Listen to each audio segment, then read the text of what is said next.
She said it like she was asking for the salt. No hesitation, no tremor in her voice. I'm leaving you, for him. The glass in my hand didn't break, my pulse didn't spike, my face didn't shift. Because when a storm has been building for months, you don't flinch when the lightning finally strikes. I only looked at her and smiled.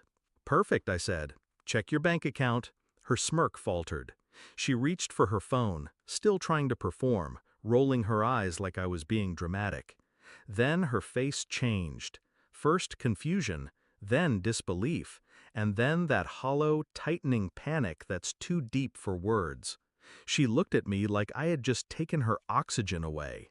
She didn't know yet, not fully, but she would. 2 months earlier, her phone lit up on the counter while she was in the shower.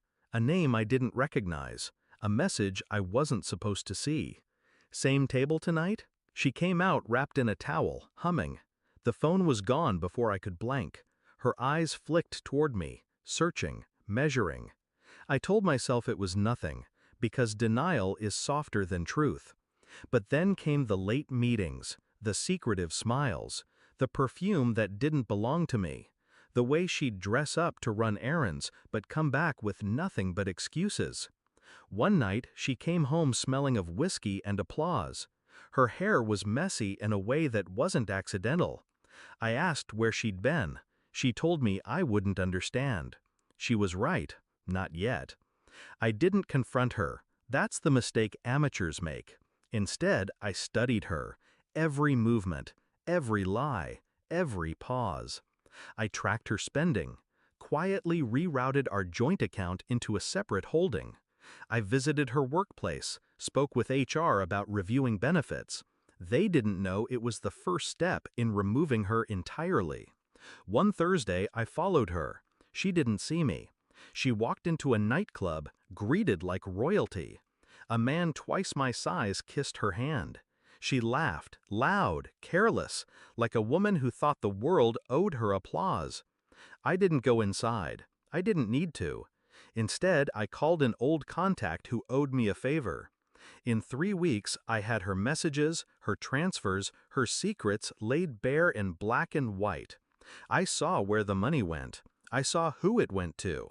Every text was a thread, and I pulled until the whole fabric of her life came undone in my hands. The envelope was heavy in my coat pocket. Inside, the full truth. Printouts, screenshots, transaction records, the final proof that her business trips were just dressing rooms for another man's applause. I waited until she came home, coat still smelling of whatever cologne he wore. I placed the envelope on the table.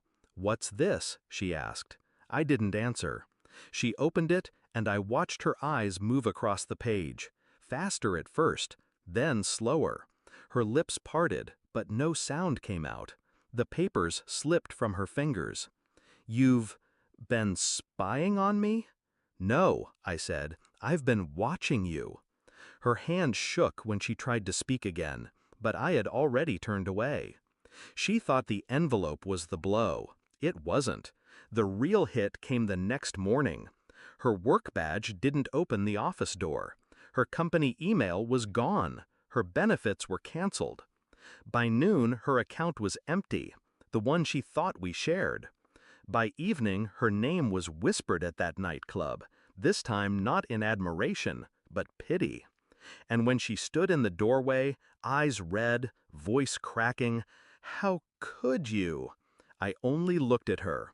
"You left me a long time ago," I said. "I just made sure you had nothing to take with you." She staggered back like I'd struck her, but I hadn't touched her. That's the thing about precision. You don't need to raise your voice when the blade is sharp enough. I sat alone that night. No celebration, no satisfaction, just silence.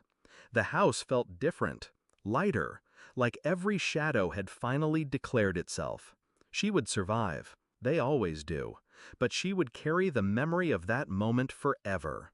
The instant she realized the stage lights had gone out, and no one was clapping anymore. I didn't need her apology. I didn't need her to understand. Some debts aren't paid with money. They're paid in the quiet loss of everything you thought was yours. And as for me, I was free. Not healed, not happy, just free.